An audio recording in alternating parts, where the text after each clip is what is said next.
Queridos irmãos e amigos, que a doce paz do nosso Senhor e Salvador Jesus Cristo esteja com você e com toda a sua família. Que bom estarmos juntos mais uma vez em nosso culto matinal, nosso culto de todos os domingos pela manhã, nossa escola bíblica dominical.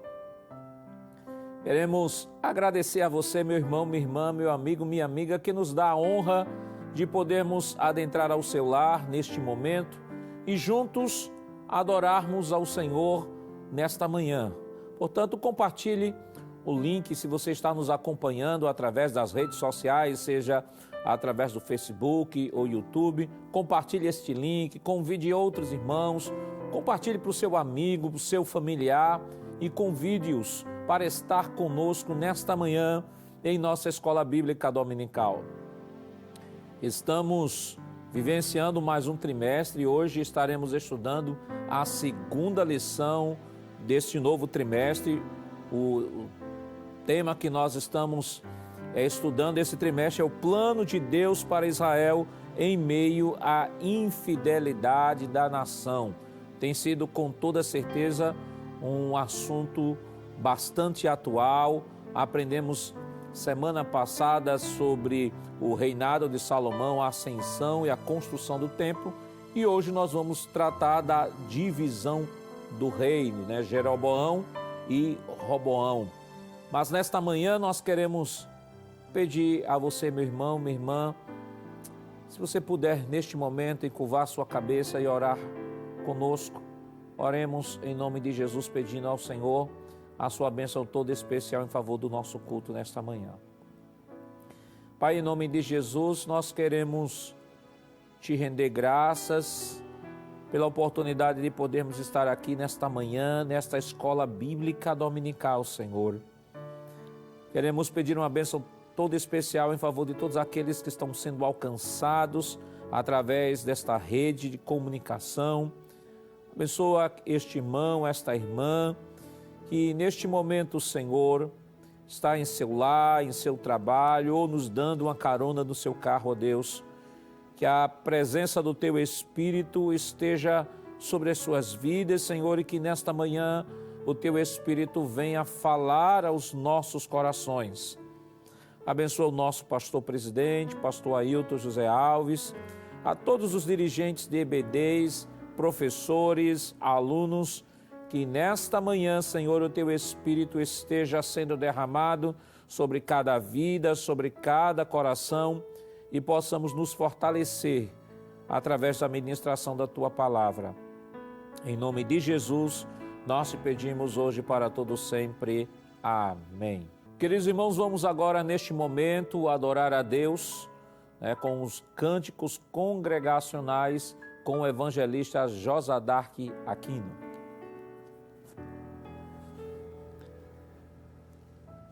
Meus amados irmãos, saúdo a todos com a paz do Senhor. Estamos gratos a Deus por este momento tão maravilhoso, conforme nos orienta nosso pastor Nádio Jacques. Vamos adorar a Deus. O hino 25 hoje da nossa lição, os hinos são bem conhecidos, né? Então vamos cantar juntos, todos. Jesus, Tu és bom.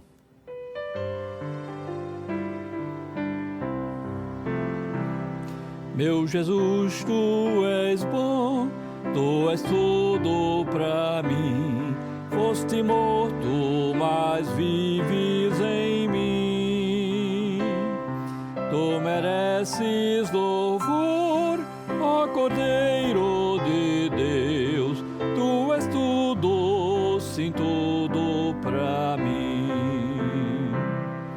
Quero a Ti dar louvor, pois é Rei sobre reis. Tu és tudo, mas nada eu sou. Enche o meu coração de ternura e paz, honra eterna e glória te dou. O Teu nome é amor, pois Tu amas a mim, e eu quero andar nesse amor. Triunfante estou, confiante Jesus, grande Consolador, ungido de Deus, traze paz e perdão, salvação, vida tens para os teus.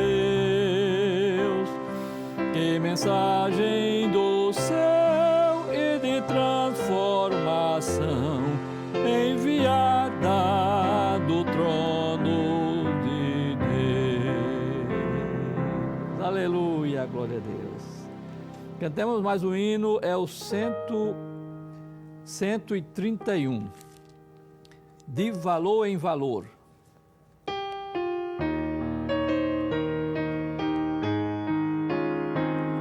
Só em ti, meu Senhor, eu desejo estar e também receber tua luz. De valor em valor, só por ti avançar, ó, me traz junto a ti, meu Jesus. Eu desejo, ó Deus, em Jesus habitar, pois minha alma suspira por ti. De valor em valor e na fé aumentar, para que vejam Cristo em mim. O caminho, Senhor, faz-me mais conhecer, que me leva à santa Sião. Por teu grande favor e com muito prazer, entrarei na eterna mansão. Eu desejo, ó Deus, em Jesus habitar, pois minha alma suspira por ti. De valor em valor e na fé aumentar, para que vejam Cristo em mim. Tua mão, ó Senhor, queira me proteger e dos males daqui me livrar. Na manhã de esplendor, eu também quero ser dos fiéis que vão ressuscitar. Eu desejo, ó Deus, em Jesus habitar, pois minha alma suspira por ti. De valor em valor e na fé aumentar, para que vejam Cristo em mim. Aleluia.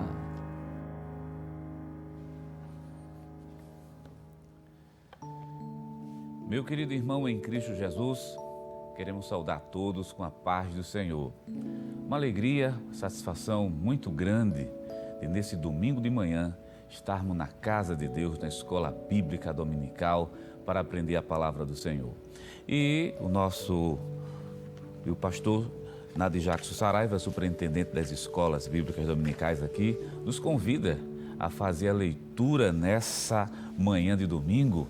E eu quero que você abra a sua Bíblia, se você estiver com sua Bíblia em casa, perto de você, no primeiro livro de Reis, capítulo número 12, do versículo 1 até o versículo 10, e depois dos versículos 14 e do versículo 26 até o versículo 29. É a leitura bíblica em classe, pois a lição de hoje, a lição de número 2, tem por título O Reino Dividido, Jeroboão e Roboão. Como está aparecendo aí na sua tela, lição 2, O Reino Dividido, Jeroboão e Roboão. Vamos ver o texto áureo. Nosso texto áureo diz o seguinte: muitos propósitos há no coração do homem, mas o conselho do Senhor permanecerá. Provérbios, capítulo 19, o versículo 21, e a nossa verdade prática da lição diz o seguinte: os maus conselhos levam o homem à ruína, mas o conselho amoroso tem o poder de nos livrar da morte. Essa lição tem alguns objetivos, eu convido você para ver os objetivos dessa lição. O objetivo geral é ressaltar a importância de ouvir bons conselhos e os objetivos específicos que serão alcançados nessa manhã de domingo. O primeiro objetivo é elencar as principais causas da divisão do reino. Segundo, apresentar as falhas e más decisões de Roboão. E por último, o último objetivo, pontuar o pecado de idolatria de Jeroboão. Então agora podemos ir para a leitura bíblica em classe desse domingo. Se você tiver com uma lição, abra a lição. Se tiver com uma Bíblia perto de você, pega a Bíblia. Vamos ler. Primeiro livro, como já anunciamos, primeiro livro de Reis, capítulo 12, inicialmente do versículo 1 até o versículo número 10. Leiamos, diz assim um texto sagrado: E foi Roboão para Siquém, porque todo Israel veio a Siquém para o fazerem rei. E sucedeu, pois, que ouvindo Jeroboão, filho de Nebate, estando ainda no Egito, porque fugira de diante do rei Salomão e habitava Jeroboão no Egito, enviaram e o mandaram chamar. E Jeroboão e toda a congregação de Israel vieram e falaram a Roboão, dizendo: Teu pai agravou o nosso jugo, agora, pois, alivia tu a dura servidão de teu pai e o seu pesado jugo que nos impôs, e nós te serviremos.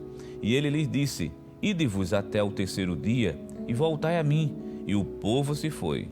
E teve o rei Roboão conselho com os anciões que estavam na presença de Salomão, seu pai, quando este ainda vivia, dizendo: Como aconselhai vós que se responda a este povo? E eles lhe falaram, dizendo: Se foreis servos desse povo e o servires, e respondendo-lhe, lhe falares boas palavras, todos os dias serão teus servos. Porém ele deixou o conselho que os anciões lhe tinham aconselhado, e teve conselho com os jovens que haviam crescido com ele, que estavam diante dele. E disse-lhes: Que aconselhai vós que respondemos a este povo que me falou, dizendo: Alivia o jugo que teu pai nos impôs? E os jovens que haviam crescido com ele lhe falaram, dizendo: Assim falarás a este povo que te falou, dizendo: Teu pai fez pesadíssimo o nosso jugo, mas tu alivia de sobre nós. Assim lhe falarás: Meu dedo mínimo é mais grosso do que os lombos do meu pai. Agora o versículo 13 e o versículo 14. E o rei respondeu ao povo duramente, porque deixaram o conselho que os anciões lhe haviam aconselhado. E lhe falou conforme o conselho dos jovens, dizendo: Meu pai agravou o vosso jugo, porém eu ainda aumentarei o vosso jugo. Meu pai vos castigou com açoites, eu, porém, vos castigarei com escorpiões. Do versículo 26 até o versículo 29. E disse Jeroboão no seu coração: Agora tornará o rei à casa de Davi. Se este povo subir para fazer sacrifícios na casa do Senhor, em Jerusalém, o coração deste povo se tornará o seu senhor, a Roboão, rei de Judá, e me matarão, e tornarão a Roboão, rei de Judá. Pelo que o rei tomou conselho e fez 2 bezerros de ouro. E lhes disse: Muito trabalho vos será subir a Jerusalém. Vê aqui teus deuses, ó Israel, que te fizeram subir da terra do Egito. E pôs um em Betel e colocou o outro em Dan. Querido irmão em Cristo Jesus, vamos orar nesse momento? Vamos orar nesse domingo de manhã, pedindo a Deus da sua bênção, pedindo a Deus da sua graça sobre as nossas vidas. E se lembre, Deus tem uma palavra para o teu coração nesse domingo de manhã. Oremos ao Senhor, apresente suas causas perante a Deus e tenha certeza, Deus vai falar ao teu coração, vai esclarecer a tua mente, vai te ajudar. Oremos nesse momento. Pai eterno, Rei da glória, chegamos diante de Ti. Una minha voz à voz dos Teus servos, que nesse momento, Pai, está se dirigindo oração a Ti. Senhor da glória, queremos Te agradecer por mais um dia, por um dia de tranquilidade que Tu nos concede, por esse domingo e de estarmos aqui na Tua casa para aprender a Tua santa, rica e poderosa palavra. Teu servo que te irá ministrar a palavra, fala aos nossos corações por intermédio do Teu servo. Nos ajuda, meu Deus. Queremos aprender mais de Ti, chegar mais perto do Senhor, estar mais próximo de Ti. Vem nos ensinar. Somos dependentes. Que Teu Espírito Santo, verdadeiro professor, venha iluminar nossas mentes nessa manhã de domingo. Nós queremos Te pedir, já Te agradecendo, meu Pai, no nome santo e no nome poderoso de Jesus. Amém. Amém. Querido irmão em Cristo Jesus, é escola dominical, não resta a menor dúvida, mas é um culto e todo culto tem cânticos, todo culto tem a leitura da palavra de Deus e a exposição da palavra de Deus. Mas também o culto de adoração, ele é composto pelas ofertas. O momento de ofertar também é um ato de adoração a Deus. E nós chegamos num momento também muito importante do nosso culto, o momento da oferta, o momento do ofertório. E eu quero ler um versículo com você nessa manhã de domingo, versículo bem conhecido, no segundo livro aos Coríntios, capítulo 9 e o versículo 7. Convidá-lo para ler essa passagem tão importante do texto bíblico. Diz assim, capítulo 9 e o versículo 7. Cada um contribua segundo propôs no seu coração, não com tristeza ou por necessidade, porque Deus ama ao que dá com alegria. Meu querido irmão, Deus ama aquele que dá com alegria. Faça esse trabalho com amor, com dedicação, com alegria, sabendo que é Deus, Jeová dos Exércitos, que está provendo todas as coisas para a tua casa, todas as coisas para a tua família. E Deus nunca te desamparou, então contribua. Lembre, oferta também é um ato de adoração a Deus. E meu querido, em Cristo Jesus, a Igreja Evangélica Assembleia de Deus aqui no estado de Pernambuco, pensando justamente nesse período de pandemia, para facilitar as ofertas, disponibilizou alguns canais que vão aparecer agora aí na sua tela. Tem alguns canais, inclusive tem um site da igreja, o www.eadpeplay.org.br, está aparecendo agora aí na sua tela. Quando você acessar o site, você vai perceber que tem algumas opções e lá em cima tem lá a opção Quero contribuir. Você pode clicar e vai aparecer outra tela. E na tela que está sendo chamada, temos algumas opções. Você pode dar o seu dízimo, você pode fazer uma oferta alçada, você pode contribuir para a missão, você pode também contribuir para a área social da igreja, você também pode fazer uma contribuição para o setor de comunicação da igreja. Tudo para facilitar a sua vida. E também nós temos outra facilidade que vai aparecer na sua tela. Nós temos o PayPal e também um PagSeguro para aqueles que estão fora do Brasil. Pode se utilizar dos dois recursos. Quem está dentro também pode participar da mesma forma.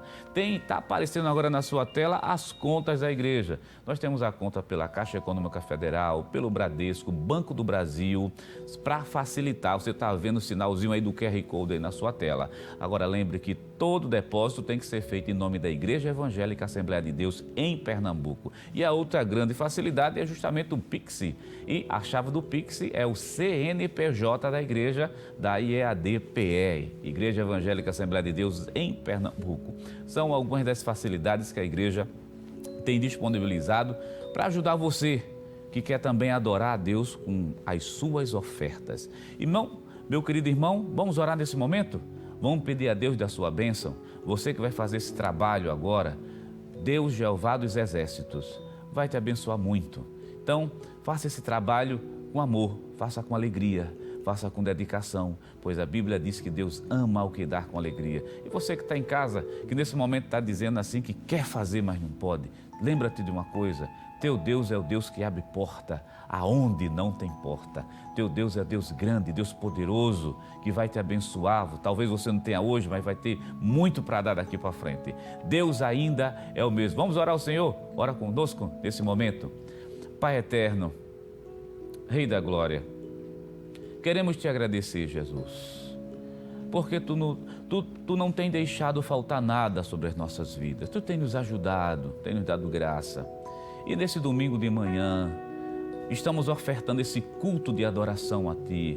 Recebe também as nossas ofertas, meu Pai, como um ato de adoração a Ti, ato de um coração voluntário que vai ser útil para a manutenção da tua casa e para a expansão do evangelho da tua palavra. Deus eterno, abençoa teu servo que nesse momento está pedindo uma porta de emprego. Abre porta de emprego para quem está desempregado. E Deus eterno, ajuda esse que está contribuindo, aumenta o pão dos teus filhos. Nós te pedimos isso, crendo que tu tudo podes fazer, no nome santo e no nome poderoso de Jesus. Amém. Amém. Que Deus abençoe a todos nesse momento. E o superintendente, pastor Nadir Jackson Saraiva, superintendente das escolas dominicais no estado de Pernambuco, convida o evangelista José Ardac para cantar e louvar a Deus com mais um hino. Cante conosco nessa manhã de domingo. Amém. Glória a Deus. Vamos louvar a Deus com o hino 400, amados. Em Jesus, bem conhecido.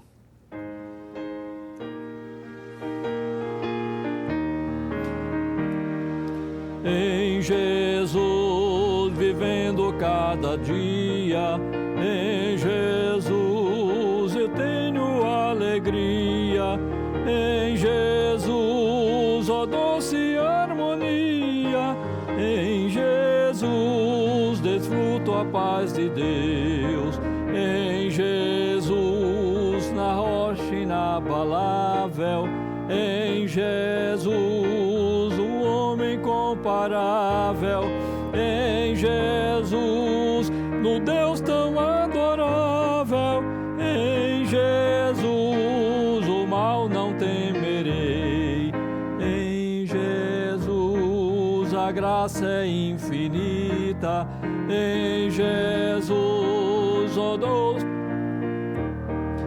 em Jesus, minha alma é bendita, em Jesus eu tenho salvação, em Jesus a graça é infinita, em Jesus, ó bênçãos inaudita, em Jesus minha alma é bendita, em Jesus eu tenho salvação, em Jesus não temo o mal e a morte, em Jesus estou firmado e forte, em Jesus meu barco rumo ao norte, em Jesus eu sempre hei de vencer. Aleluia. Glória a Jesus. Queridos irmãos, nesta manhã maravilhosa de domingo, cuja palavra significa literalmente Dia do Senhor, estamos aqui no Dia do Senhor, aprendendo a sua palavra na nossa escola bíblica dominical. E hoje nós estamos estudando, a lição de número 2, que tem como título O Reino Dividido, Jeroboão e Roboão. O texto áureo está em Provérbios, no capítulo 19, versículo 21, que diz: muitos propósitos há no coração do homem, mas o conselho do Senhor permanecerá. A verdade prática nos diz que os maus conselhos levam o homem à ruína, mas o conselho amoroso tem o poder de nos livrar da morte. A nossa lição ela está baseada em primeiro livro dos Reis, como já foi lido aqui, capítulo 12, versículos 1 ao 10, versículo 13, versículo 14, versículo 26 ao 29. Queridos irmãos, nós estamos hoje estudando a lição que vai retratar um período, pode-se assim dizer, mais trágico da história de Israel. Semana passada nós estudamos sobre a ascensão do reinado de Salomão e ali naquela lição estudamos um pouco sobre a finalização do reinado de Davi, seu pai. No primeiro livro dos Reis, no capítulo 2, versículos 1 ao 4, nós apresentamos aos irmãos os conselhos que Davi, o seu pai, trouxe a Salomão. Foi apresentado também a ascensão, né, do império ou do reino de Salomão, a expansão geográfica, a expansão do próprio império, a riqueza, a suntuosidade, que em nenhum momento se comparava ao reinado do seu próprio pai. Entretanto, nós percebemos também, né, estamos fazendo apenas uma retomada do assunto para mostrar a grande ligação que há na lição passada com a lição de hoje.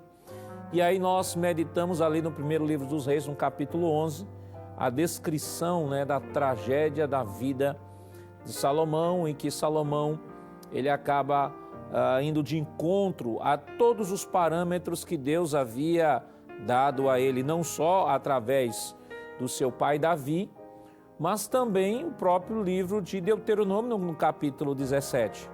Deuteronômio no capítulo 17, se você estiver com sua Bíblia aberta, por gentileza, sua Bíblia junto a você, vamos ler rapidamente Deuteronômio capítulo 17, e Deus estabelece ali os critérios daquele que assumiria o reinado em Israel.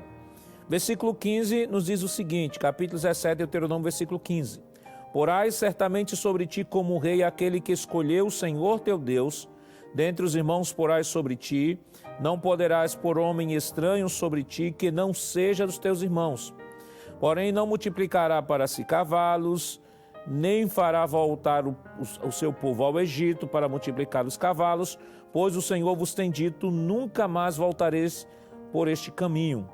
Tampouco para si multiplicará mulheres, para que o seu coração não se desvie, nem prata e nem ouro multiplicará para si. Versículo 18. Será também que quando se assentar sobre o trono do seu reino, então escreverá para si o traslado da lei num livro, do que está diante dos sacerdotes levitas, e terá consigo, e nele lerá todos os dias da sua vida, para que aprenda a temer ao Senhor seu Deus, para guardar todas as palavras desta lei e estes estatutos para fazê-los. Então, quando nós nos deparamos com o capítulo 11 do primeiro livro dos Reis, nós vemos que Salomão contrariou tudo isso aqui. Salomão, a sua preocupação foi acumular riqueza. Salomão, sua preocupação foi multiplicar o seu harém de mulheres, né? Tinha 700 mulheres e 300 concubinas. Então, o texto de primeiro livro dos Reis mostra o declínio moral do império ou do reinado de Salomão e, consequentemente, o juízo de Deus sobre Salomão. E aí, sobre o juízo de Deus, Salomão, nós temos primeiro livro dos Reis, se você puder abrir a sua Bíblia, primeiro livro dos Reis, no capítulo 11, né, que é o capítulo que descreve o declínio, né, da vida de Salomão. Capítulo 11, versículo 11, que diz assim: Pelo que disse o Senhor a Salomão, visto que houve isto em ti, que não guardaste o meu concerto, os meus estatutos que te mandei, certamente rasgarei de ti este reino e darei ao teu servo. Todavia, nos teus dias não farei por amor a Davi teu pai, da mão do teu filho o rasgarei. Porém, todo o reino não rasgarei, uma tribo darei a teu filho, por amor do meu servo Davi e por amor de Jerusalém que tenho elegido. Ou seja, Deus deixou claro a Salomão de que estava deflagrando sobre ele o juízo, sobre todo o comportamento ímpio que ele tinha, ou que ele teve, de não cumprir a orientação de Deus. Mas Deus também havia dito aqui a Salomão de que aquilo não seria feito enquanto Salomão estivesse à frente do reino. Deus haveria de fazer isso sim com o seu sucessor, Roboão. E aí, detalhe, Deus disse, não vou tirar tudo de você, ou tudo da sua casa.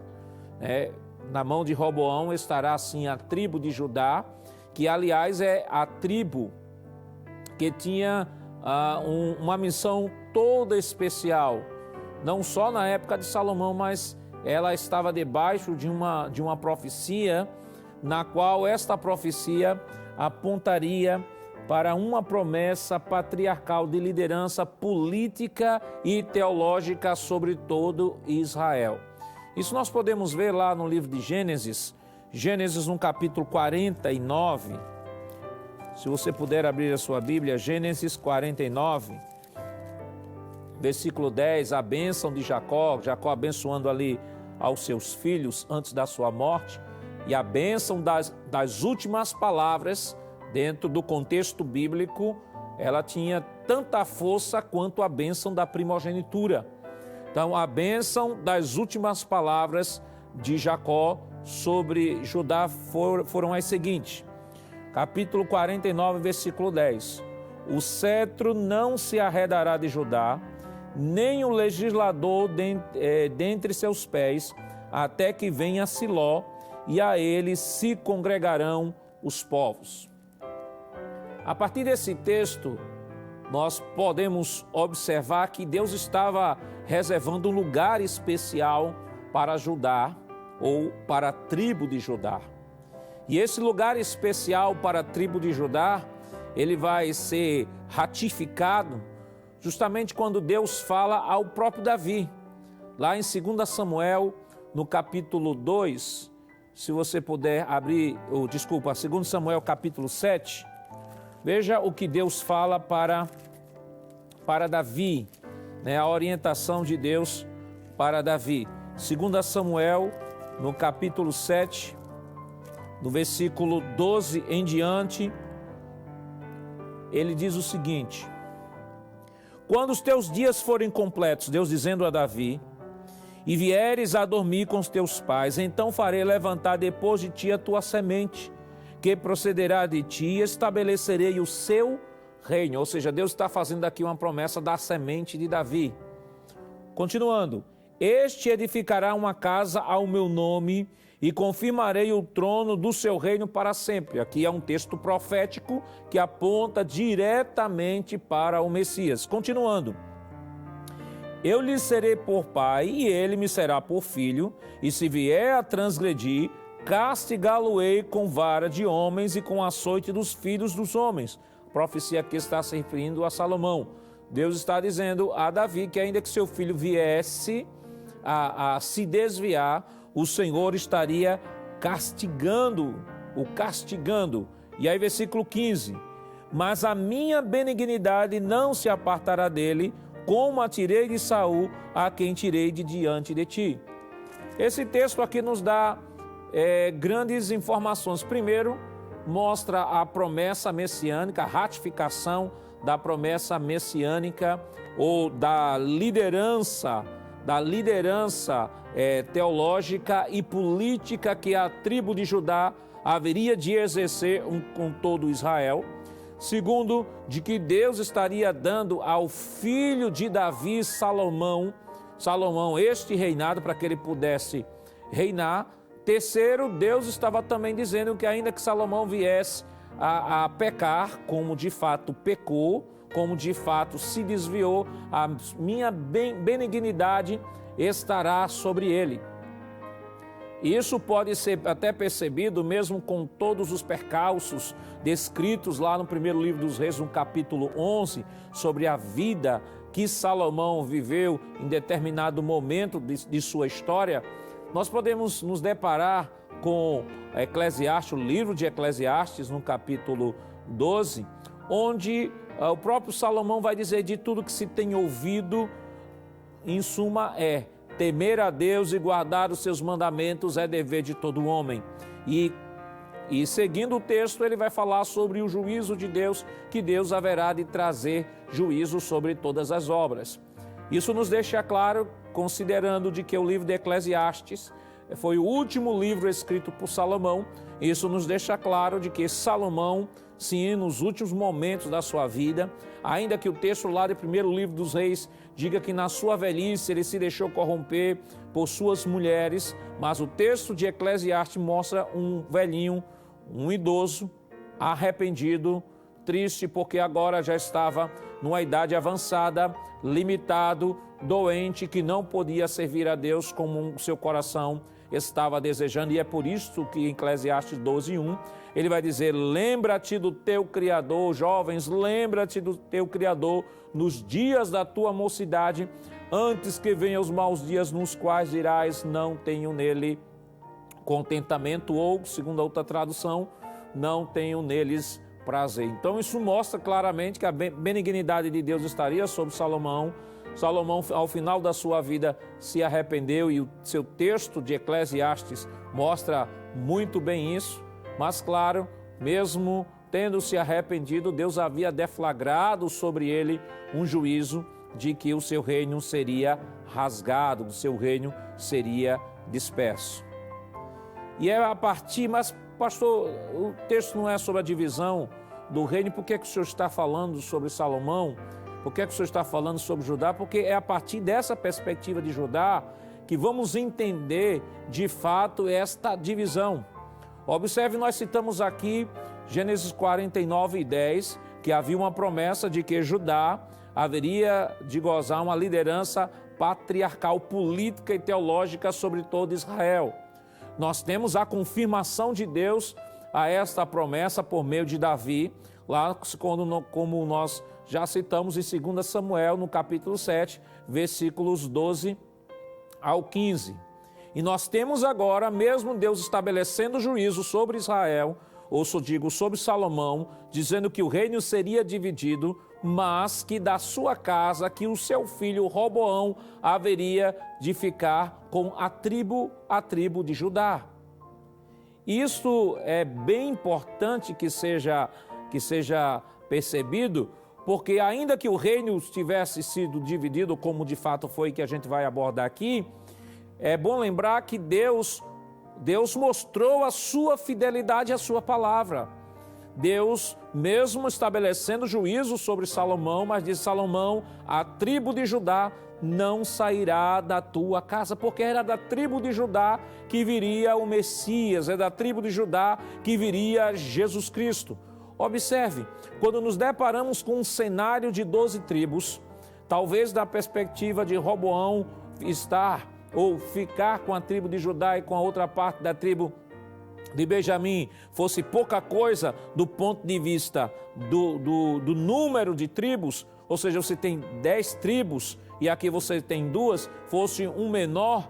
Entretanto, do ponto de vista político, do ponto de vista teológico, do ponto de vista profético, ele ainda, a casa de Davi, ficou com a melhor tribo, porque era de lá que haveria de vir o Messias, era de lá que Deus havia feito a promessa a Jacó, era de lá que Jacó, nos seus últimos momentos de vida, e a bênção das últimas palavras, como eu disse aos irmãos, que tinham o mesmo poder até da primogenitura, da bênção da primogenitura.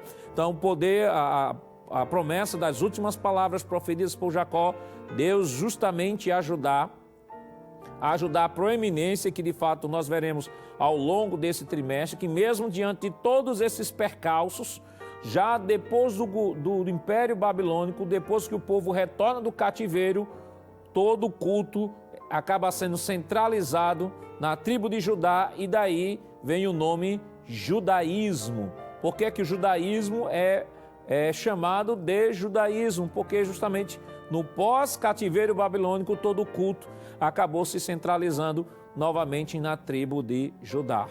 Então, entendendo a importância que a tribo de Judá tinha, entendendo que Deus também não passa a mão em cima de erros, por mais que Salomão tivesse recebido a promessa, por mais que Davi fosse amado por Deus, e o texto deixa claro que tudo aconteceu, e não aconteceu de maneira pior, porque era por amor a Davi, seu pai, não especificamente por Salomão, porque Salomão haveria de cometer erros crassos, erros básicos, né? O império de Salomão conseguiu muitas conquistas, mas a um preço muito alto. Saiu abrindo mão, como nós estudamos semana passada, abrindo mão de diversas concessões, e por conta disso acabou recebendo o juízo de Deus, e o reino ele foi dividido. Queridos irmãos, e ainda falando sobre Judá, para que a gente possa entender porque as 10 tribos acabam indo para Roboão, né? Nós temos agora Salomão falecendo, a necessidade de se estabelecer um rei.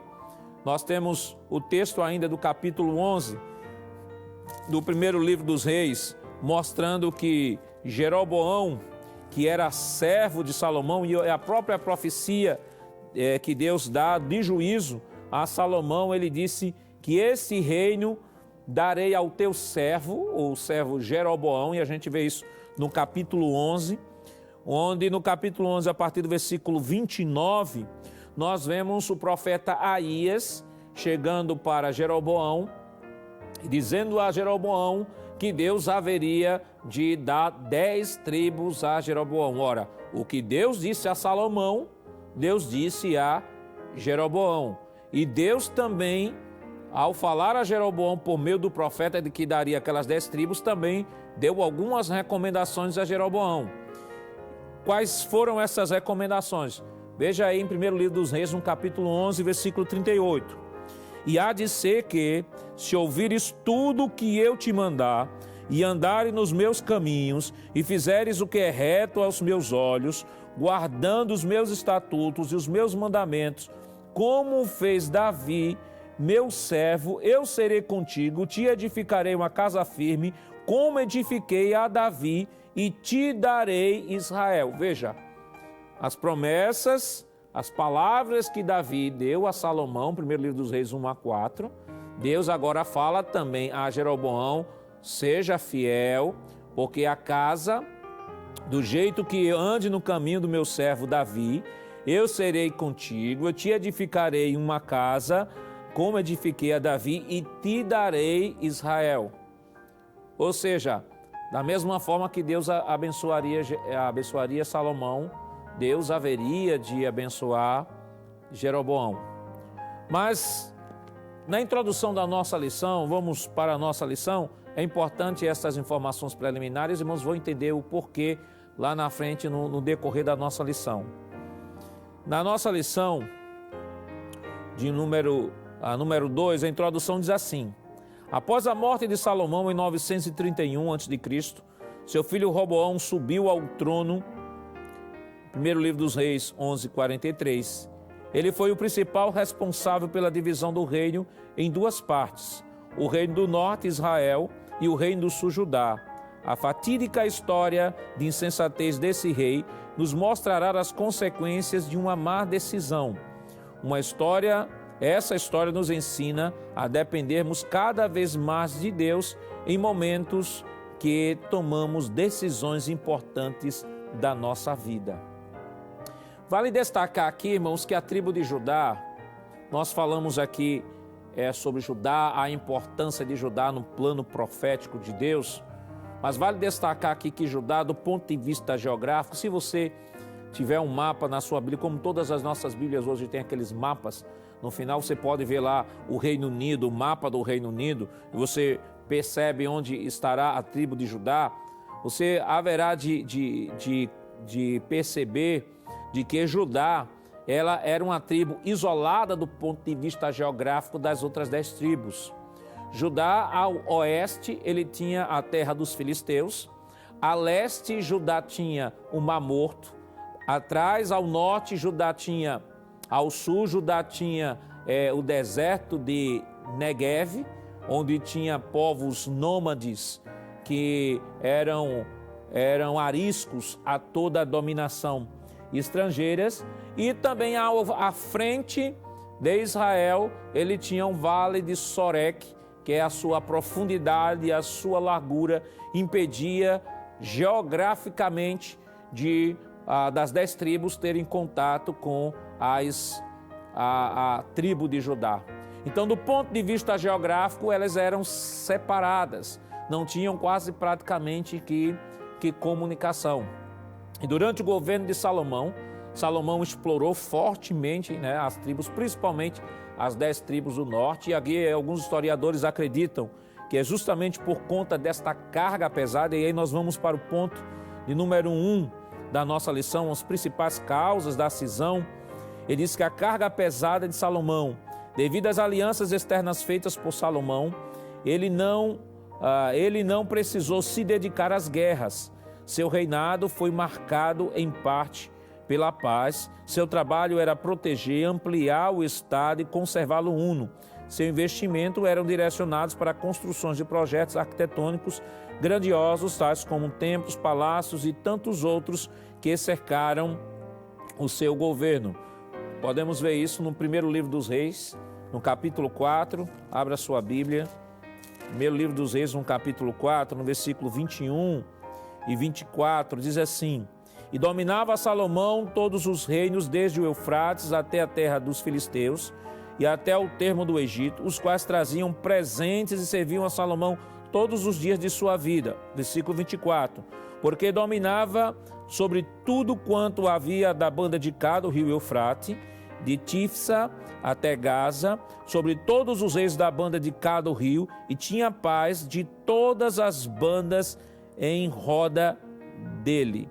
Judá e Israel habitavam seguros, cada um debaixo de sua videira e debaixo da sua figueira, desde Dan até Beceba, todos os dias de Salomão. Então, o império de Salomão, a paz, a expansão teve um alto preço. E qual foi o alto preço? O preço justamente da insatisfação do povo, porque o povo estava trabalhando muito, o povo estava recebendo uma alta taxação de impostos, e o texto deixa claro que este povo, juntamente Salomão havia falecido, Jeroboão retorna do Egito porque estava exilado, porque Salomão queria matá-lo. Quando Salomão falece, Jeroboão retorna do Egito e, juntamente com as tribos que já tinham conhecimento da promessa sobre Jeroboão, vai até Roboão e diz ao Roboão: Roboão, como é que você vai governar sobre nós? Mas não governe como Salomão, seu pai, porque ele nos foi muito pesado. Ele nos foi muito pesado e, por conta disso, nós sofremos muito e nós queremos que tu alivie a nossa carga. E aí o texto deixa claro que Roboão, ele diz: olha, eu quero 3 dias para responder a vocês. Até então, a essa atitude de Roboão de ter pedido 3 dias para buscar orientação, para buscar uma direção, é louvável. Isso mostra que ele não tinha, de fato, a pretensão de tomar uma decisão assim, nas claras, tomar uma decisão assim de pronto, sem antes consultar. Mas qual foi o grande problema de Roboão? Roboão tinha à sua disposição 2 grupos de conselheiros. A Bíblia nos diz que haviam grupos de conselheiros, os anciãos, que foram conselheiros no período do reinado de Salomão, e haviam jovens que haviam crescido com ele e que sabiam da vida tanto quanto Roboão sabia. E o que é que eles sabiam? Nada. E aí Roboão procura os anciãos, e o texto do capítulo 12, que é o texto que nós estamos tratando, diz que ele procura os anciãos, e os anciãos dizem: olha, seja servo deste povo, e esse povo te servirá para sempre. E o texto nos diz que ele vai procurar os jovens, para ver o que é que os jovens tinham a dizer sobre isso. E o texto deixa claro que a resposta de Roboão para o povo não foi de fato o que o povo esperava que Roboão trouxesse, porque foi uma resposta insana de uma pessoa que procurou alguém que não tinha conselho para dar. E, queridos irmãos, como é difícil, né? Às vezes na nossa vida temos que tomar grandes e profundas decisões. Mas o pior momento de tomar decisão é o momento em que o coração está dilatado. É o momento em que as emoções estão afloradas. Roboão, ele foi sábio no sentido de esperar 3 dias, mas o tempo não foi suficiente para torná-lo sábio, até porque ele buscou conselhos de quem não tem conselhos. E quando nós nos deparamos com esse texto, nos vem a reflexão de que muitas vezes precisamos tomar decisões profundas em nossas vidas, mas que não podem ser tomadas a toque de caixa. É preciso que se busque pessoas experimentadas, pessoas maduras, pessoas que tenham experiência com Deus. Qual era a experiência que aqueles jovens tinham de vida? Qual era a experiência que aqueles jovens tinham de maturidade nenhuma? E é interessante que quando nós vamos para o Novo Testamento, nós vemos alguns princípios que devem nortear o aconselhamento, tanto daqueles que aconselham, como também daqueles que tomam conselhos. Nós temos no livro de Romanos, a carta do apóstolo Paulo aos Romanos,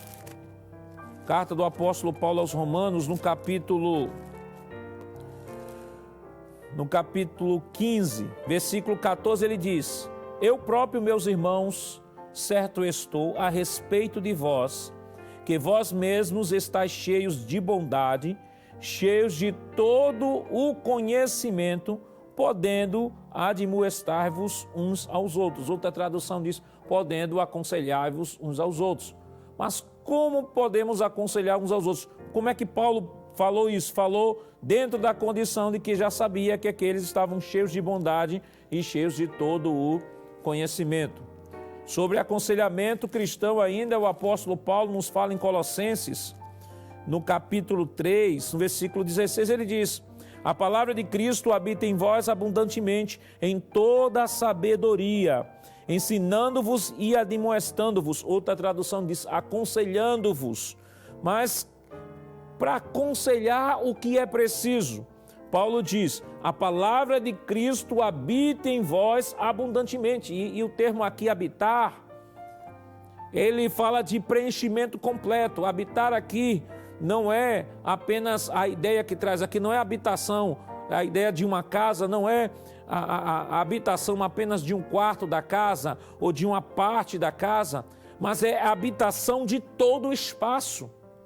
Ou seja, o que Paulo está dizendo é que o conhecimento de Cristo deve preencher todas as lacunas da nossa vida, de sorte que, estando dentro desta condição, aí podemos ensinar e podemos admoestar.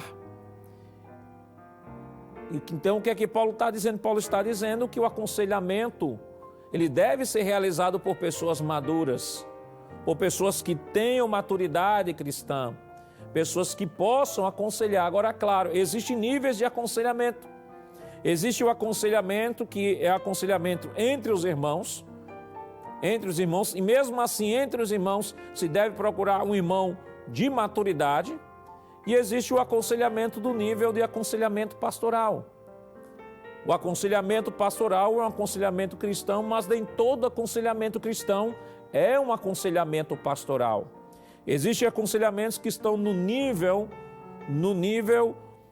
de um aconselhamento pastoral que só um pastor ele pode administrar, só um pastor ele pode dar.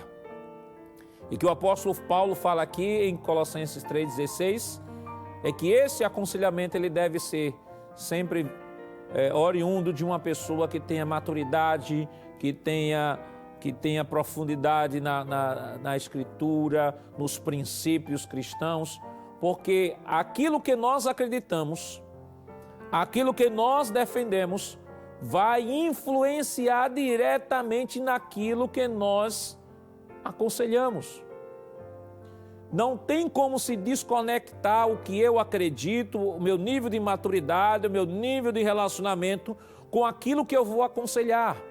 Ora, se aqueles jovens não tinham experiência com Deus, se aqueles jovens eram jovens incendiários, eram jovens que queriam a briga, eram jovens que queriam problema, eram jovens que diziam, olha não, está muito leve isso aí, você deve fazer ainda mais forte, diga a ele que o seu dedo mindinho é mais pesado que o lombo, ou seja, mais pesado do que a cintura de seu pai. Diga a eles que do jeito que vocês foram açoitados com chicotes, vocês serão açoitados com escorpiões. E escorpiões aí não é o animal escorpião, está falando de um tipo de chicote que na ponta desse chicote tinha ou bolinhas de metal, ou muitas vezes pedaços de metal ou pedaços de ossos, e que quando utilizado e lançado sobre o corpo de uma pessoa, causava grandes delacerações. O que ele está dizendo é que o seu governo seria ainda muito mais pesado e que por conta desta insanidade, Roboão acabou dividindo o reino. E aí o ponto de número 2, a divisão do reino.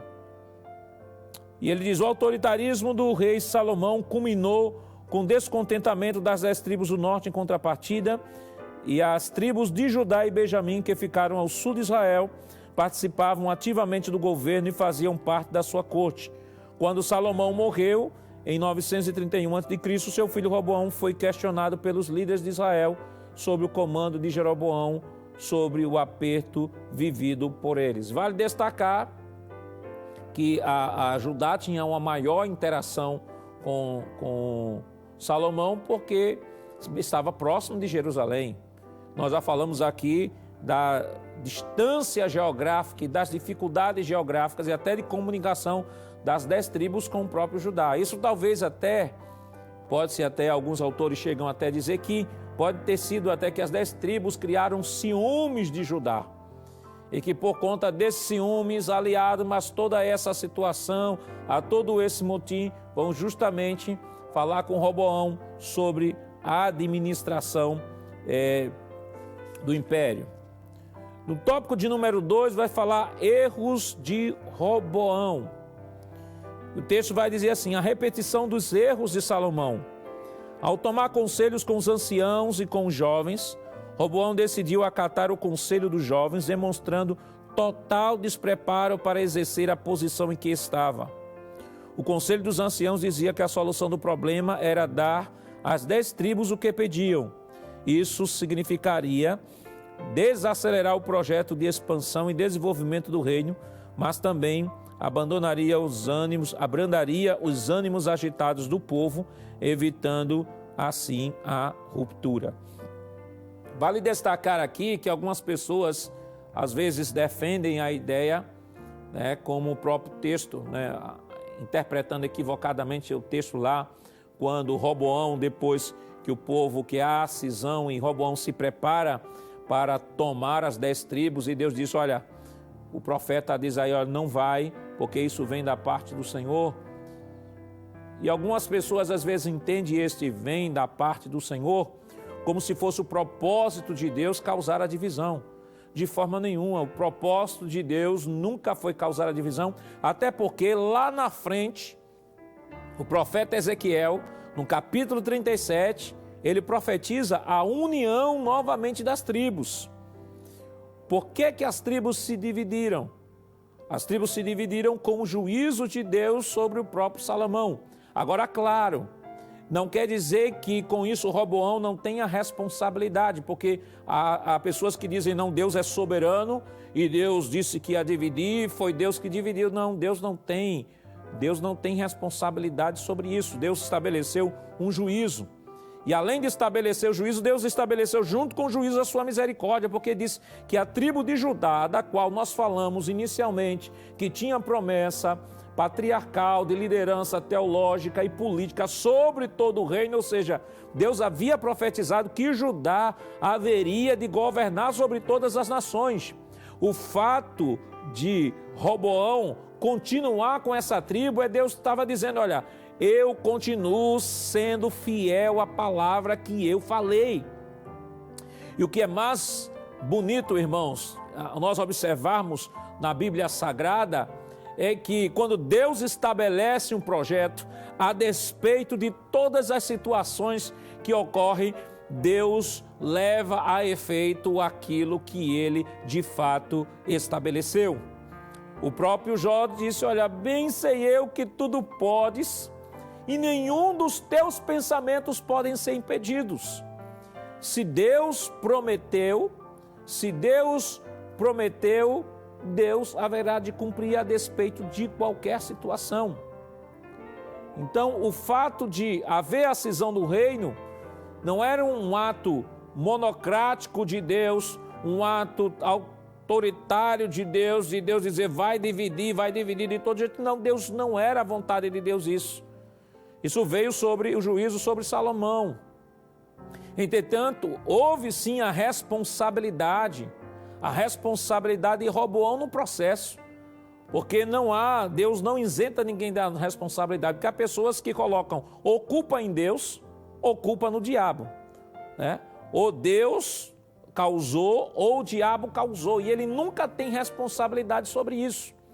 Ao contrário, a responsabilidade humana, ela é maior do que muita gente imagina. Tudo passa pelo eixo da decisão. Observe o que nós colocamos aqui. Deus prometeu grandes bênçãos para Salomão, Salomão pecou, Deus estabeleceu juízo. Deus prometeu bênçãos para Roboão, Roboão pecou também, Deus estabeleceu juízo. Deus prometeu bênçãos para Jeroboão, Jeroboão pecou e Deus estabeleceu juízos. Ou seja, se nós pegarmos Salomão, Roboão e Jeroboão e colocarmos numa mesma balança, vai dar o mesmo peso. E o que podemos aprender destes homens é que Deus é um Deus misericordioso, é um Deus benigno, é um Deus fiel, é um Deus que faz promessas, mas as suas promessas são condicionais. Deus nunca haverá de fazer nada na nossa vida que nós não queiramos que Ele faça. A única pessoa capaz de destruir o projeto de Deus na minha vida sou eu mesmo. Satanás não pode, meu vizinho não pode, outra pessoa não pode, só eu posso destruir aquilo que Deus tem realizado ou tem falado para mim. Isso pode ser visto perfeitamente em Salomão, isso pode ser visto perfeitamente em Roboão, isso pode ser visto perfeitamente em Jeroboão. Homens que receberam uma promessa de Deus, que é o exercício de sua benignidade, de sua misericórdia, mas que tomaram decisões baseadas nos seus orgulhos pessoais. E aí, quando o orgulho do homem entra, Deus se retira. Porque quando nós falamos de orgulho, irmãos, a primeira coisa que vem à nossa mente é Satanás. Mas quando falamos de humildade, a primeira coisa que vem em nossa mente é Jesus Cristo. Paulo vai dizer, mesmo sendo Deus, Efésios 2, 6 em diante, mesmo sendo Deus, não usou usurpação ser igual a Deus, antes aniquilou-se a si mesmo, tomou forma de servo, fez semelhante aos homens, foi obediente até a morte, morte de cruz. Então havia um projeto de Deus. Aí você pode dizer, mas pastor, Deus estabeleceu juízo sobre Salomão, que o reino ia ser dividido, 10 tribos ia dar ao seu servo, Jeroboão, como fez, e a outra ia ficar com Roboão, que era o seu filho, e ainda conservaria a promessa que Deus havia feito a Davi, 2 Samuel 7, 12 a 15. Deus conservaria e Deus conservou. Houve um juízo, mas Deus conservaria, porque a promessa de Judá era governar, ainda que Roboão tivesse apenas com a tribo de Judá, mas a promessa de Deus, por meio da tribo de Judá, era Judá governar as outras tribos. Mas Roboão não foi capaz de perceber isso. E o que é que Roboão faz? Não só toma conselhos errados de jovens em que acaba causando a cisão, e aí a responsabilidade, ele tem responsabilidade sim, a responsabilidade, Deus estabeleceu o juízo, mas o fato de haver a cisão completa, inclusive o problema não foi responsabilidade de Deus, foi responsabilidade de Roboão, a responsabilidade humana.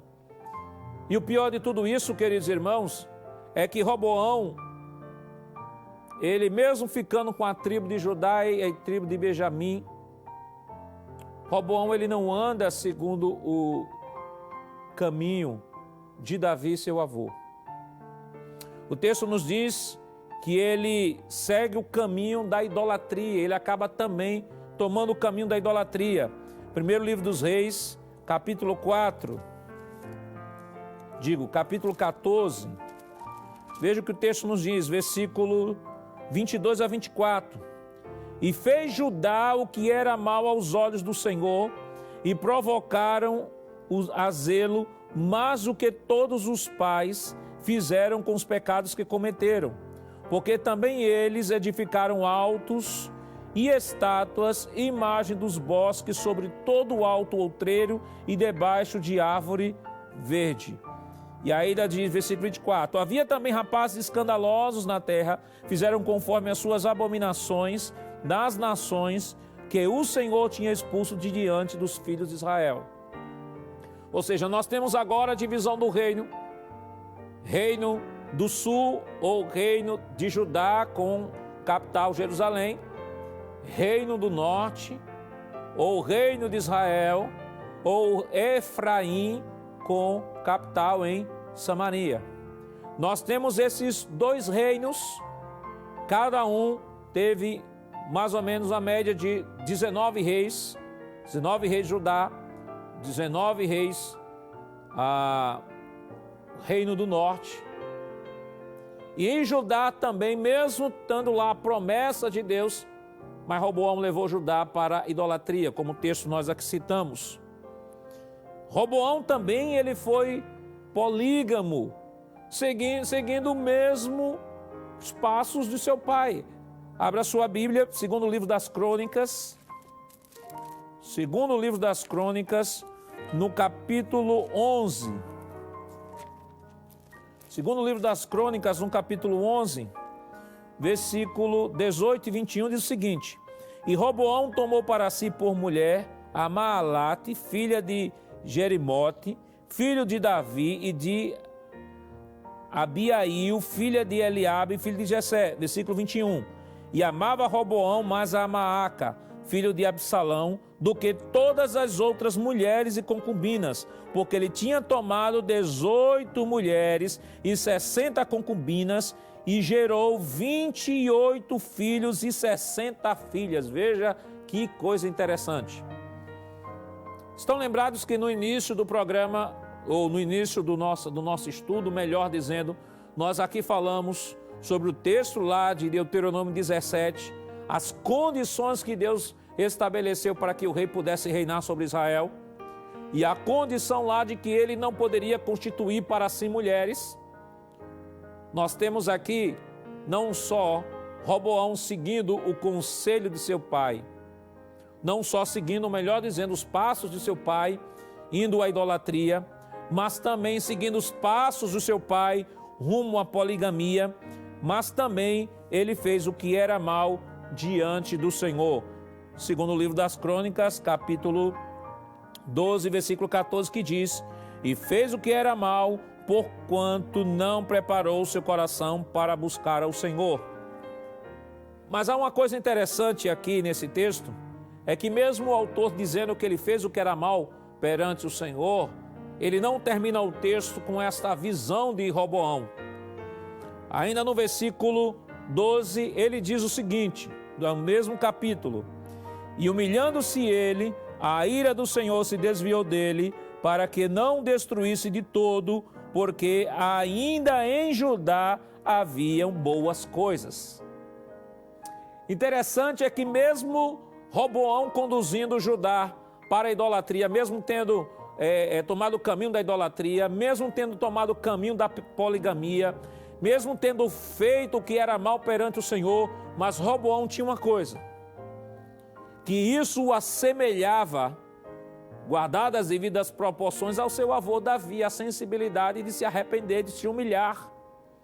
E ele se humilhou, e o texto diz, e o texto deixa claro, que ele se humilhou e Deus não destruiu de um todo, porque ainda em Judá havia coisas boas. Estão lembrados da promessa? Mesmo Judá sofrendo com a idolatria, com a poligamia do seu rei, com que o rei fazendo coisas que era mal perante o Senhor, mas Deus sempre conserva o remanescente. A bênção de Deus estaria e ainda estava sobre Judá, porque Judá era a terra da promessa, era a tribo da promessa, da qual haveria de governar sobre as outras tribos. E quando nós vamos agora para o terceiro tópico, falar sobre o reinado e idolatria de Jeroboão, Jeroboão consegue, irmãos, superar-se de tal forma que nós lemos aqui, capítulo 11 do primeiro livro dos Reis, o capítulo 11, onde Deus fez aquelas promessas a Roboão, que também daria a Roboão, se ele fosse fiel, se ele obedecesse, se ele ficasse no lugar dele, iria dar a mesma bênção que deu a Davi, estabeleceria uma casa. Observe, vamos voltar lá para o texto. Veja o que é que Deus diz, versículo 38 do capítulo 11 do primeiro livro dos Reis. E há de ser que, se ouvires tudo o que eu te mandar, e andares pelos meus caminhos, e fizeres o que é reto aos meus olhos, guardando os meus estatutos e os meus mandamentos, como fez Davi, meu servo. Veja que o parâmetro aqui é Davi, não é Salomão. O parâmetro é Davi. Aliás, ainda hoje, quando se fala sobre rei em Israel, no Israel físico, o judeu lembra Davi como o maior de todos os reis. Ainda que o império de Salomão tenha se expandido, ainda que o império de Salomão tenha sido muito suntuoso, mas Israel hoje, o judeu hoje, quando fala de rei, ele fala de Davi. Quando fala de profeta, ele fala de Moisés. Moisés é o profeta dos profetas e Davi é o rei dos reis de Israel, ou seja, é o paradigma para os reis de Israel. Isso não só porque eles consideram isso, mas a gente vai ver que a própria Bíblia considerou Davi como parâmetro de rei para os demais reis. Continuando aqui, como fez Davi meu servo, eu serei contigo e te edificarei uma casa firme. Observe, uma casa firme. Deus está prometendo que faria com Jeroboão aquilo que ele fez com Davi. E como edifiquei a Davi, eu te darei Israel, como de fato Deus deu. Entretanto, Deus não estabeleceu, não cumpriu o resto da profecia, porque Jeroboão acabou tomando um caminho diferente. E aí o que é que acontece? Quando Jeroboão assume as 10 tribos, olha o que Jeroboão coloca em seu coração. Nós estamos aí no ponto de número 3, subtópico 1. A rebeldia de Jeroboão. Jeroboão, filho de Nebate, pertencia à tribo de Efraim, foi o primeiro rei do norte e reinou por 22 anos em Israel. Ainda jovem, Jeroboão serviu ao rei Salomão, que se agradou do seu trabalho e o nomeou chefe de servos da casa de José. Todavia, durante o reinado de Salomão, Jeroboão se rebelou contra ele e Aías, o profeta, lhe comunicou que Deus o havia escolhido para reinar sobre as 10 tribos de Israel. Sabendo disso, Salomão tentou matá-lo, mas sem sucesso, pois ele se refugiou no Egito e lá permaneceu até a morte de Salomão. É interessante perceber que no texto lá do primeiro livro dos Reis, mostra Jeroboão como um jovem muito inteligente, um jovem cheio de habilidades, um jovem muito inteligente, e que Salomão havia o colocado como superintendente sobre suas coisas. Só que aí não se sabe o porquê há esse problema entre Salomão e Jeroboão, e ele vai-se embora para o Egito. E aí quando o reino se divide, ele volta e ele é constituído as 10 tribos. Ele, ao invés de seguir os conselhos do profeta Aías, que havia profetizado para ele que Deus haveria de colocar as 10 tribos nas suas mãos, e ele, como Deus havia dito, ele seria o líder das 10 tribos, colocaria as 10 tribos, mas as 10 tribos deveriam seguir os parâmetros da adoração do culto de Judá, lá de Jerusalém. Ou seja, inevitavelmente as 10 tribos deveriam ir a Jerusalém cumprir pelo menos as 3 principais festas onde todo judeu deveria estar. Só que Jeroboão, diante de uma situação dessa, ele começa a raciocinar no seu coração e a sua vaidade acaba sufocando a sua fé. Ele começa a perceber, veja aí, no primeiro livro dos Reis, no capítulo 12, versículo 26 e 27, veja o que o texto nos diz. E disse Jeroboão no seu coração: agora tomará o reino a casa de Davi. Se este povo subir para fazer sacrifícios na casa do Senhor, em Jerusalém, o coração deste povo se tornará seu senhor, a Roboão, rei de Judá, e me matarão e tornarão a Roboão, rei de Judá. Versículo 28, pelo que tomou conselho e fez 2 bezerros de ouro. Começou aí o problema. Veja, Deus não havia dito que ia abençoá-lo, Deus não havia dito que estabelecer a casa dele firme, Deus não disse que ia dar as 10 tribos a ele, mas o que é que ele faz? Ora, eu sou agora, estou nas 10 tribos, ele não reconhece que está ali nas 10 tribos porque Deus o havia colocado, e ele agora propõe no seu coração, olha, se Deus me colocou, então nós temos que adorar a Deus. E adorar a Deus onde? Onde Deus havia estabelecido. E onde era a adoração do judeu? Nós aprendemos, aula passada, de que o templo de Jerusalém era o símbolo supremo da religião de Israel. Ou seja, adoração, sacrifício, tudo deveria ser feito lá no templo. Só que ele diz assim, olha, se o povo for para o templo e começar a adorar, o povo vai se rebelar, o povo vai me matar, vai voltar tudo sob o controle de Roboão, e aí não tem como. E o que é que ele faz? Estabelece novo Deus. Aí começou o problema. Porque o primeiro mandamento, quando Deus começou a se relacionar com Israel, disse Deus a Moisés, Moisés diz ao povo, amarás ao Senhor teu Deus de todo o teu coração, de toda a tua alma e de todas as tuas forças. Deus estava dizendo a Israel, antes de Israel receber a lei, antes de Israel receber os parâmetros que eu vou estabelecer para que ele me sirva, eu quero que Israel me ame. Porque quando nós amamos a Deus, nenhum dos seus mandamentos nos é pesado. Quando nós amamos a Deus, nada do que Deus nos pede é pesado. Porque o nosso relacionamento não vai estar baseado em relacionamento de cumprir regras de um Deus que eu não tenho um relacionamento. Ao contrário, meu relacionamento vai estar baseado no meu amor, na minha relação com Ele, no meu relacionamento íntimo com Ele, o que Ele me pede, eu faço. Porque está fundamentado no amor. E a primeira coisa que Roboão fez quando recebeu 10 tribos foi quebrar esse princípio do amor a Deus, porque estabeleceu novos deuses. Não só novos deuses, mas novos sacerdotes, novos cultos, novas cerimônias, tudo novo. E aí, aquele que tinha tudo para entrar para a história como rei, que Deus honrou da mesma forma que honrou Davi. Aleluias.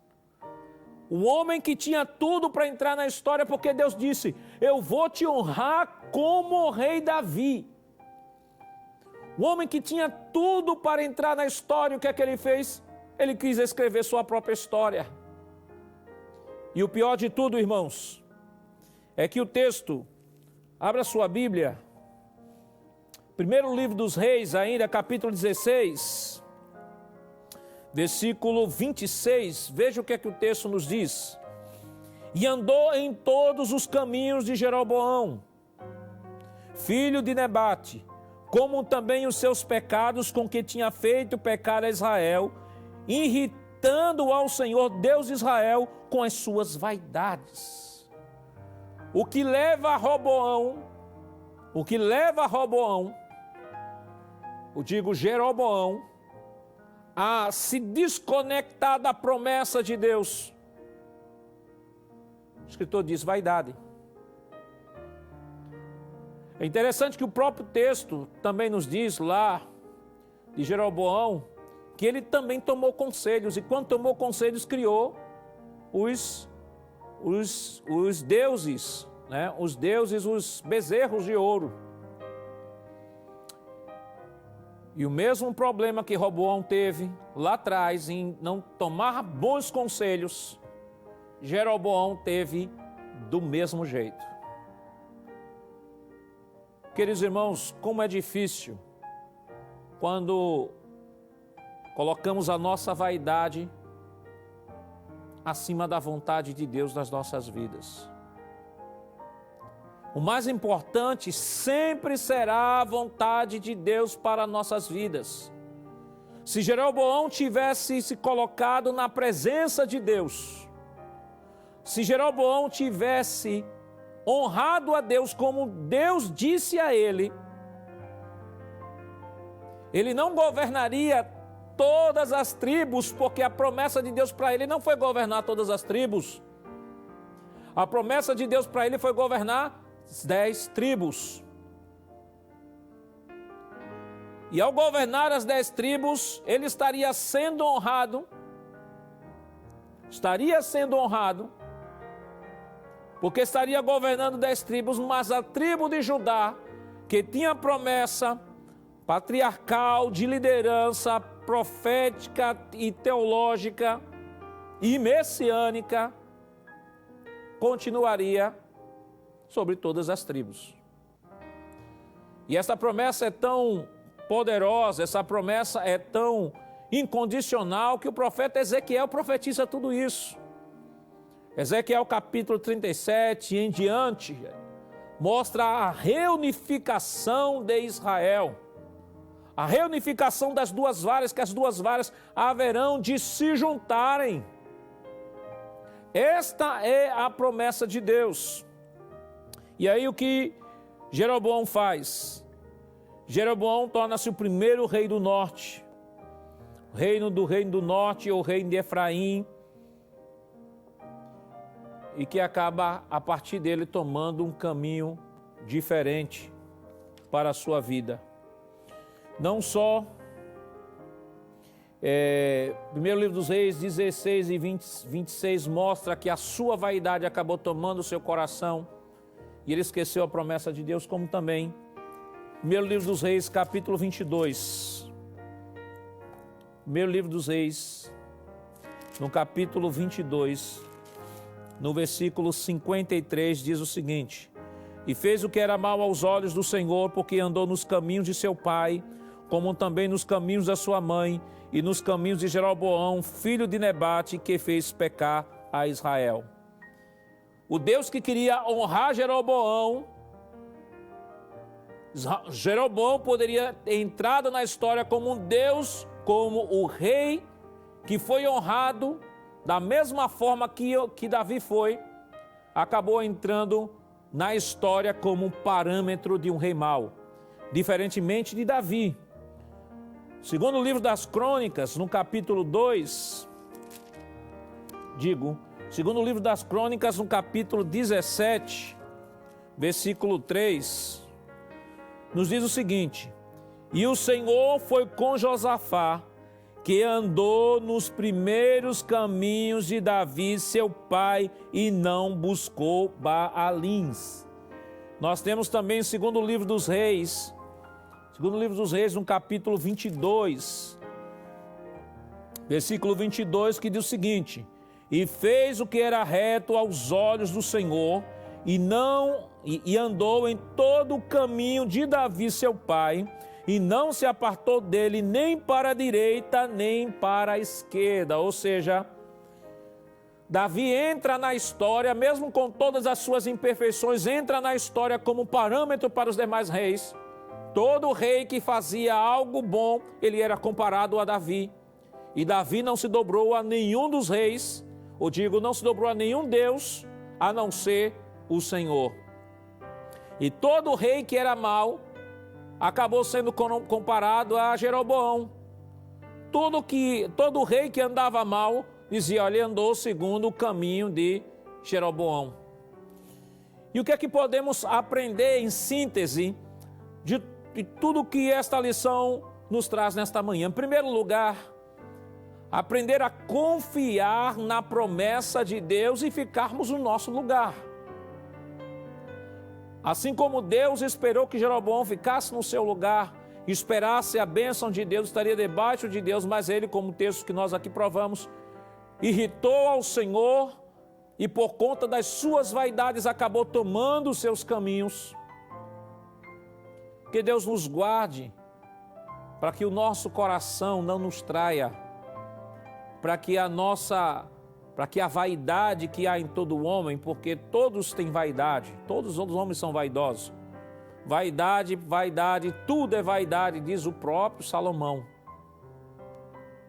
Mas a vaidade, ela tem um limite, e quando ela extrapola esse limite, ela se torna soberba e acaba arruinando a vida de muitas pessoas. Com essa lição também nós aprendemos a procurar pessoas sábias, e devemos procurar pessoas sábias para nos aconselhar. Interessante é que o pai de Roboão, Salomão, foi um proverbista.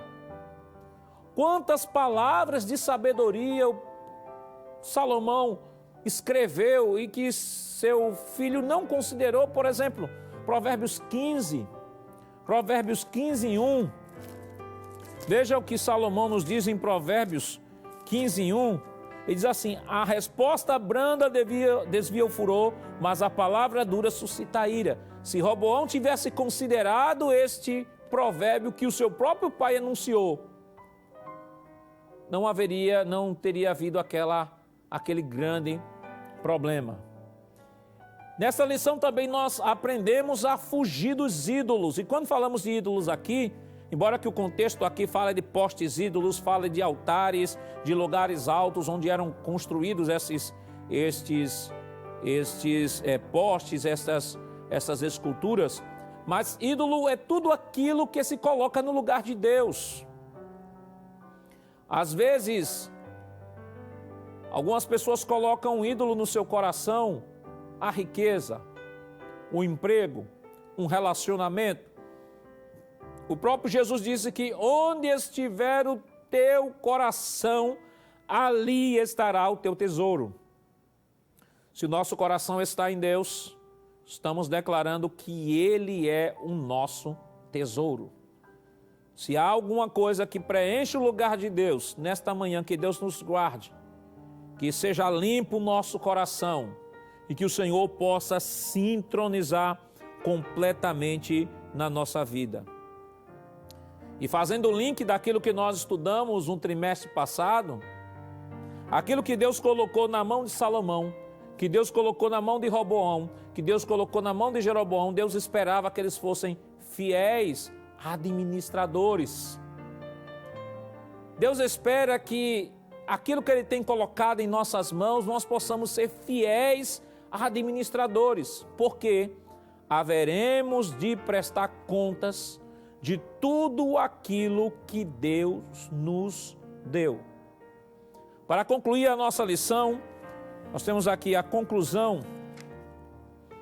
A conclusão nos diz o seguinte: enquanto Jeroboão praticou a idolatria de forma direta, Roboão se envolveu numa espécie de veneração que, embora oculta aos olhos humanos, produz as mesmas danosas consequências.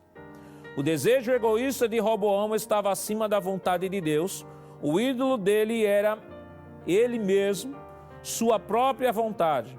Quando o crente tem Deus como seu guia, ele não toma conselhos de pessoas que lhe falarão o que ele quer ouvir, mas decidirá por ouvir pessoas que lhe falem a verdade. Que Deus nos ajude, queridos irmãos, nesta manhã, a meditarmos e extrairmos profundas lições desta nossa lição de hoje. Coloquemos Deus sempre como o maior de todos os valores da nossa vida. Sejamos sempre prontos a ouvir a sua voz. Não nos deixemos levar por todo tipo de conselho. Há um certo poeta que diz: conselhos vazios, mas cheios, de palavras vãs. Há pessoas que têm muitos conselhos, mas seus conselhos são todos vazios e são cheios de quê? De palavras vãs. Que Deus nos ajude a buscar sempre a direção de Deus por meio da sua palavra, buscar sempre a orientação de Deus em oração, porque o Deus que fala por meio de qualquer outra pessoa, seja por profecia, por dons espirituais que nós estudamos, é o mesmo Deus que fala lá no seu quarto, aí na sua casa, sentada no seu sofá, Ele fala ao seu coração do mesmo jeito que Ele falou a Salomão, que daria o reino, a Roboão, Deus também falou a Roboão que daria o reino. Agora, o que Deus nos dá, o que nós fazemos com aquilo que Deus nos dá, não é responsabilidade de Deus. Nunca culpe a Deus sobre aquilo que você, o uso que você faz daquilo que Deus lhe deu, porque a responsabilidade é sua. Tudo passa pelo eixo da decisão. Eu decido fazer o que eu quiser daquilo que Deus me deu. Nunca culpe Deus, tampouco o diabo. Somos responsáveis sim. Salomão deixou isso claro. No livro de Eclesiastes, capítulo 12, você depois pode ler ali os 2 últimos versos. Deixou claro, nós haveremos de prestar conta diante de Deus por tudo quanto fazemos. Queridos irmãos, louvamos a Deus por tudo quanto Ele nos concedeu nesta manhã. Queremos agradecer em nome do nosso pastor presidente, a sua participação aqui conosco no nosso culto, na nossa escola bíblica dominical. Que Deus continue abençoando. Enviamos aí uma saudação em nome do nosso pastor presidente para todos os dirigentes, professores e vices, irmãos do PROAT, de todas as salas de escola dominical. Receba aí um forte abraço do nosso pastor. Deus continue abençoando a cada um dos irmãos e vamos orar neste momento pedindo a sua bênção, a bênção de Deus toda especial para as nossas vidas. Vamos orar neste momento. Pai, em nome de Jesus, te rendemos graças por tudo quanto nos concedeste nesta manhã, por aquilo que tu falaste ao nosso coração. Vem, Senhor, abençoar a cada um dos teus filhos que foram alcançados pela tua palavra.